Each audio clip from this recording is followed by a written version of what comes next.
एक ब्रिटिश खोजी पत्रकार ने प्रशांत क्षेत्र में द्वीपों और महासागर के अमेरिकी सेना के संदूषण के व्यापक विवरण के साथ एक नई पुस्तक प्रकाशित की है। गार्डियन जर्नलिस्ट जॉन मिशेल द्वारा लिखी गई किताब पॉइजनिंग द पैसिफिक सोमवार को जारी की गई। अमेरिकी सरकार के दस्तावेजों के 12,000 से अधिक पृष्ठों और स्थानीय निवासियों, सैन्य दिग्गजों और शोधकर्ताओं के साथ साक्षात्कार के आधार पर यह पुस्तक अमेरिकी सेना के दशकों पुराने प्रशांत क्षेत्र में रेडियोधर्मी कचरे, तंत्रिका एजेंटों और एजेंट ऑरेंज जैसे रासायनिक हथियारों के साथ भूमि के लंबे समय तक संदूषण का कारण है। दूसरों के अनुसार पुस्तक में अमेरिकी सेना के 29 मिलियन किलोग्राम सरसों एजेंटों और तंत्रिका एजेंटों के निपटान और प्रशांत महासागर में 454 टन रेडियोधर्मी कचरे को नष्ट करने का दस्तावेज है।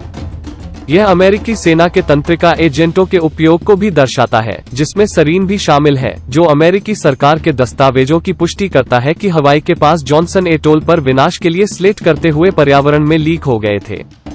मिशेल ने गार्डियन को बताया, अमेरिकी अधिकारियों ने बार बार झूठ, विघटन और पत्रकारों पर हमलों के माध्यम से संदूषण को कवर करने की कोशिश की है। मैंने इस दबाव का अनुभव किया है।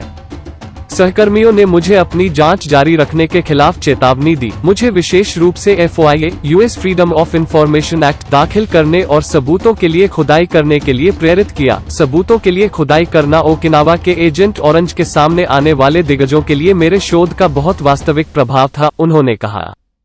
गार्डियन की रिपोर्ट के अनुसार अमेरिकी वायु सेना के मास्टर सार्जेंट ने लेरॉय फोस्टर नाम दिया 1968 में, जब वो प्रशांत क्षेत्र में अमेरिकी द्वीप क्षेत्र गुआम के एंडरसन एयरफोर्स बेस पर पहुंचे, तो उन्हें एजेंट ऑरेंज के लिए डीजल ईंधन और मिक्स करने का आदेश दिया गया। फिर जंगल को मारने के लिए बेस के ऊपर से ट्रक द्वारा इसका छिड़काव किया गया।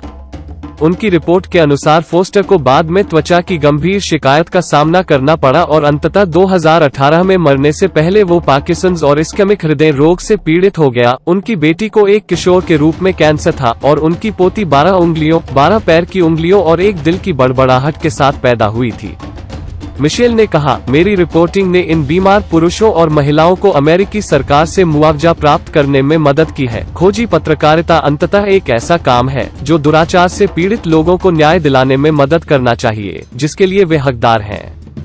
अमेज़न की यूके वेबसाइट पर मिशेल की पुस्तक केवल किंडल डिजिटल संस्करण के साथ उपलब्ध देखी जा सकती है, लेकिन वर्तमान में एक हॉट कवर कॉपी अनुपलब्ध है। वेबसाइट में कहा गया है, हमें इस बात का कोई पता नहीं है कि यह आइटम कब या कब वापस आएगा।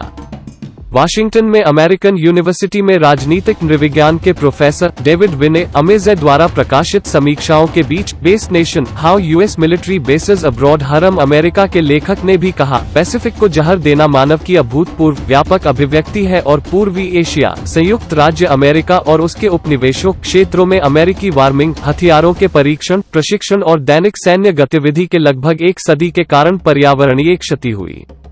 जॉन मिशेल के संपूर्ण शोध में हजारों, शायद लाखों लोगों के लिए एक जबरदस्त संसाधन उपलब्ध कराया गया है, जिसमें पीड़ितों को रासायनिक, जैविक और परमाणु जहरों की एक विशाल सरणी से नुकसान पहुंचता है, साथ ही साथ उन सभी के लिए जो मानते हैं कि हमें नुकसान पहुंचाया गया है और इसकी मरम्मत करनी चाहिए और अक्सर मानव सुरक्षा के नाम पर को कवर किया।